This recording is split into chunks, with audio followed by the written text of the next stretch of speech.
Como lo anunciábamos recién, antes de la pausa, ya está aquí en el estudio el periodista y escritor Andrés Alsina, que acaba de publicar el libro Plata Sucia, Corrupción, Crimen Organizado, Narcotráfico, Oro Militar y un Estado débil en Uruguay.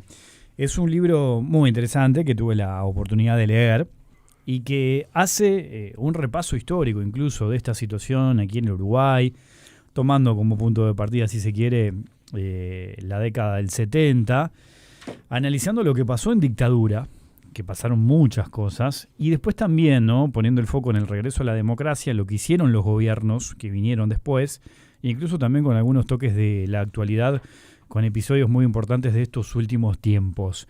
Analizar qué es lo que pasa en el Uruguay en materia de lavado de dinero es obvio y queda claro que aquí se lava dinero desde hace mucho tiempo, y el impacto que puede tener y que tiene, no solo en Uruguay, sino que también en la región, y allí hay un montón de actores protagonistas, ¿no? Por ejemplo, ¿qué es lo que hace el sistema político ante esta situación? ¿Qué es lo que hace el Estado, la DGI, los bancos? En fin, bueno, hay mucho para charlar y es por eso que Andrés está aquí. Un gusto, Andrés, recibirte en Palabras Cruzadas. ¿Cómo estás? Gracias. Bien, estamos con estos números que se dispersa tanta la información que es infernal. Vos me ves a mí con papeles y hay un papeles. montón, sí, la gente te está viendo igual incluso por YouTube y tenés un montón de papeles. Sí, tengo un montón de papeles porque no logro retener en la memoria. Hay un punto que es importante y es: Uruguay hoy es estructural al lavado de activos en la región, por lo menos. Ese es el punto de partida. Ese es el punto de partida. Si no pensamos en Uruguay como parte estructural de este asunto, no estamos pensando en Uruguay, estamos pensando en cosas que, caramba, mirá lo que pasa acá, mirá lo que pasa allá. No. Lo que está pasando es que están pasando una cantidad de negocios que son previsibles para el lavado del dinero, para el negocio de la soja, para la trampa en el negocio de la soja, de los granos, de las finanzas, de la construcción, de... ¿Qué es la trampa? Y la trampa es decir una cosa y en verdad esa cosa cuesta de otra manera y se saca de otra manera, y la diferencia entre una y otra cosa pueden ser cifras de 5 o de 10 números, o pueden tener 7 ceros, pueden llegar a tener 8 ceros. Digo, las 13 empresas agropecuarias que son financieras, con sede en Argentina, pero también en otros países del mundo, lavan en Uruguay en el año 22 $139.000 millones. ¿Solo en ese año? Solo en ese año. El negocio se repite todos los años, igual que el calendario. Entonces, estamos hablando de algo muy, muy serio. Y estamos infiriendo que los gobiernos de Argentina y de Uruguay pasan los gobiernos y el Estado deja pasar este lavado de dinero. En Uruguay es bueno para el lavado porque paga 0,75% de impuestos en, por ejemplo, mercadería como los tubos que fabrica Techint, que jamás llegan a Uruguay, pero que Uruguay compra a Argentina y revende a Argentina. Los compra pagando 0,75 y los revende cobrando 35% de impuestos. Además de eso tenemos el precio vil. Uruguay compra a un precio que puede ser absolutamente vil, por ejemplo 10, y lo revende a 120, que es el precio de mercado. La diferencia, ¿dónde queda? Queda en Techint. Uh-huh. ¿Qué es lo que tiene Techint? Techint tiene 14 empresas cáscara, o sea, empresas que no funcionan como empresas, no producen en Uruguay. Una de ellas es un banco, es el banco del grupo internacional Techint, que tiene sede en Luxemburgo, otro país famoso por el lavado. Entonces, hay que ver con cuidado todas esas cosas. Por ejemplo, el negocio de la soja, es notable porque la soja uruguaya Uruguay produce entre 2,2 y 3,5 millones de toneladas al año, a 3 toneladas por hectárea. Pero la diferencia de si produjo 2,2 o 3,5 es un número que Uruguay, el Estado uruguayo no maneja. Lo maneja la estadística argentina. Y si la estadística argentina dice que fueron 3,5 millones, nadie se lo puede discutir, aunque hayan sido 2,5 millones. Entonces, ¿dónde está ¿dónde está el kit del asunto? El kit del asunto está en que la soja uruguaya vale $32 más la tonelada. Y entonces se vende como uruguaya soja que viene de otro lado. Por ejemplo, la soja paraguaya tiene un nivel de producción que según Argentina, Paraguay produce 11,3% más de soja que la que Paraguay dice producir. ¿Cuál es la diferencia? La diferencia es que meten soja de otra parte o no meten soja. Dicen que embarcan soja y cobran seguros por esa soja. Y los niveles de control, por ejemplo, en la hidrovía, son muy bajos y nulos. Está lleno de puertos privados, no hay control de navegación, etcétera. Uh-huh. Ahora, mencionaste al pasar ahí las empresas cáscara, ¿no? Y pienso, vos lo planteas muy bien en el libro, la influencia y la importancia de los argentinos en este tema, sí, de los que vienen al Uruguay, de los que invierten y de los que tienen distintos manejos con nuestro país, ¿no? La empresa cáscara es un invento durante la última parte del gobierno de Sanguinetti. Bueno, no importa en qué se basa en algo estrambótico como el intercambio eléctrico con Brasil, pero la empresa cáscara consiste en que tenemos una dirección postal. En esa dirección postal tenemos un teléfono, un escritorio, una computadora y alguien que se sienta allí. Ese alguien compra mercadería a otro país, por ejemplo Argentina, pero la mercadería no toca suelo uruguayo, con lo cual vale el impuesto de 0,75% a la ganancia, pero la revende al precio que Argentina compra, y Argentina compra el precio de mercado, y el precio de mercado incluye un impuesto del 35%. Pensemos lo que es el impuesto del 34% en esos volúmenes. Es un tercio del precio del total del volumen en impuestos con los que la empresa se queda haciéndose trampas al solitario. Uh-huh. Ahora, por ejemplo, hay cuestiones que uno puede ver, hoy el inicio del programa lo mencionábamos con los compañeros, el boom de la construcción. Acá en Montevideo uno puede encontrar edificios nuevos que quizás están vacíos.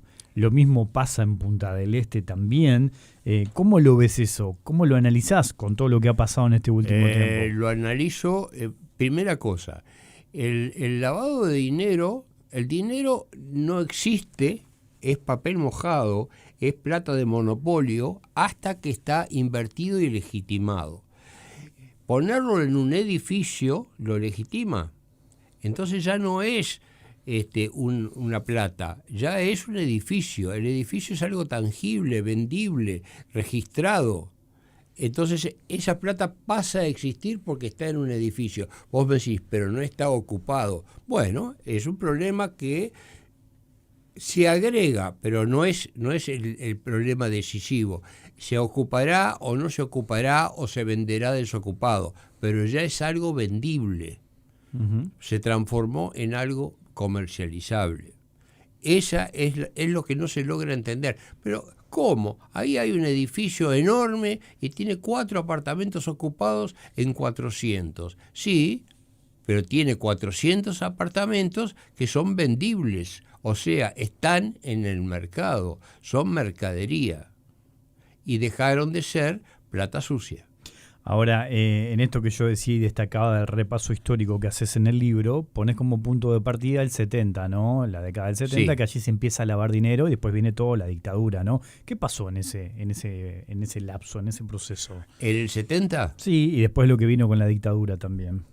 Lo que pasó allí era que el país no encontraba rumbo y que los intereses económicos querían opacidad para poder hacer negocios, para poder quedarse con el abasto de carne de Montevideo, para poder quedarse con bienes que el neovallismo había nacionalizado, para quedarse con negocios que se abrían en la posibilidad de un Uruguay que se pasaba a integrar el acuerdo de Bretton Woods de 1944 y a una economía mundial. Acordémonos que Uruguay entra por primera vez en el Fondo Monetario Internacional en el año 1959 con el primer gobierno blanco. Y ese es el proceso que comienza. Ese proceso que comienza, sin embargo, y esto es algo que tengo que estudiar, sinceramente, no puedo hablar con propiedad, pero tengo la impresión de que la enorme represión, la muy fuerte y sangrienta represión que hubo en los años del Pachecato, no alcanzaron a doblarle la cerviz al movimiento obrero, que logra un repunte económico. Entonces, ante esa situación donde la represión en sí no lograba contener, viene el golpe de Estado. Y el golpe de Estado lo primero que hace es imponer el lavado, pero también es imponer la autoridad de las armas. Y es eso lo que está pasando ahí. Uh-huh. Hoy lo decía, ¿no? Muchas veces cuando hablamos de la dictadura, obviamente que ponemos el foco en lo político, en los derechos humanos, en los desaparecidos, pero el componente económico es fundamental también para entender todo lo que pasó, ¿no? Es fundamental. Oye, yo me fijaba, algunos de los ladrones de la época figuran como filántropos en Wikipedia. Si repasamos las direcciones de las cámaras empresariales de la época, los vamos a encontrar a casi todos.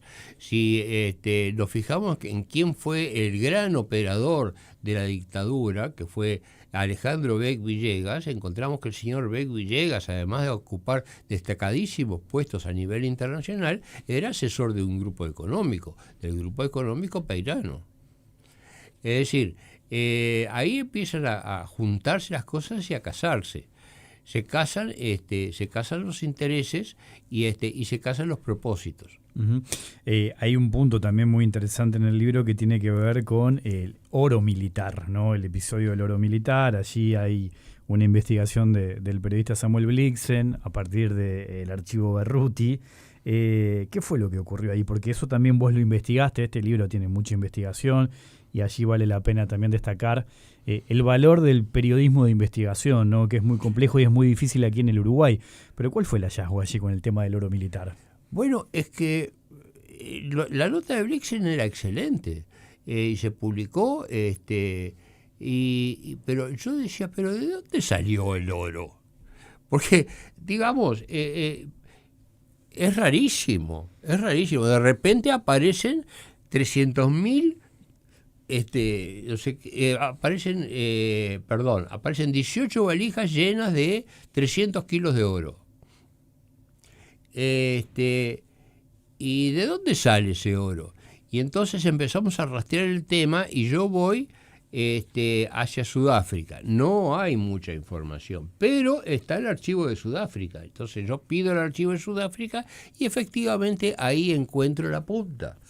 Mucho papel, mucha horacilla, mucho lápiz. No es un trabajo grato, es un trabajo de consecuencia. Y bueno, y llego a la conclusión de que Uruguay participaba de la ruptura ilegal del bloqueo impuesto por Naciones Unidas a Sudáfrica en razón del apartheid desde 1960 y había conformado una asociación ilícita, el Estado uruguayo, junto con el sudafricano, para sacar oro de contrabando, no sé por qué vía, pero una de las vías fue una regata que organizaron al efecto, rarísima regata, que nunca más se hizo además. Era muy extraño porque ahí en el libro vos hablás de una regata entre Ciudad del Cabo y Punta del Este. Sí, son 6.500 kilómetros. Es increíble eso. Sí, sí, ¿Cómo se tiene el menor explicaba sentido. eso? No tiene el menor sentido, no tiene el menor sentido.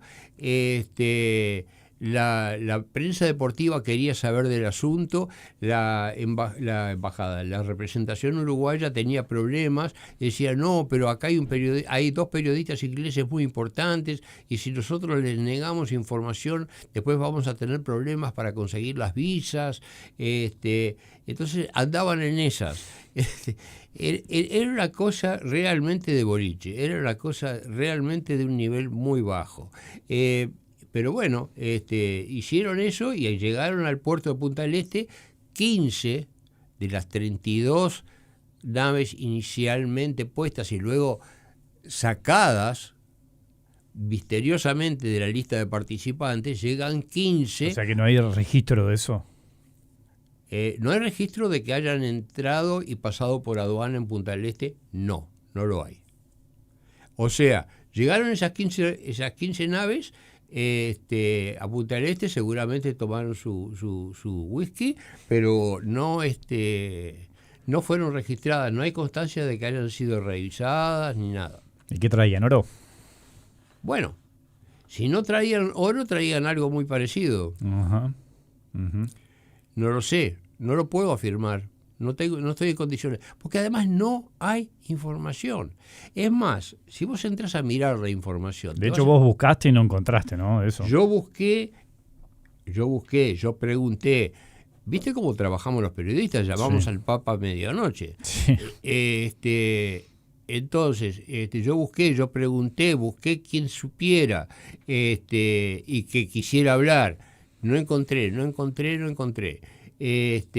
Y bueno, lo que tengo es lo que está en el libro. Ahora, después empiezo a encontrar alguna puntita acá, alguna puntita allá. Pero en general lo que yo pienso que sucedió es que ahí había una conspiración hecha con ingeniería de inteligencia británica en apoyo de Sudáfrica, ambos con un banco central privado, o sea que no tenía que dar cuentas al Parlamento, y que esa era la manera de salvar a Sudáfrica, que tenía Gran Bretaña.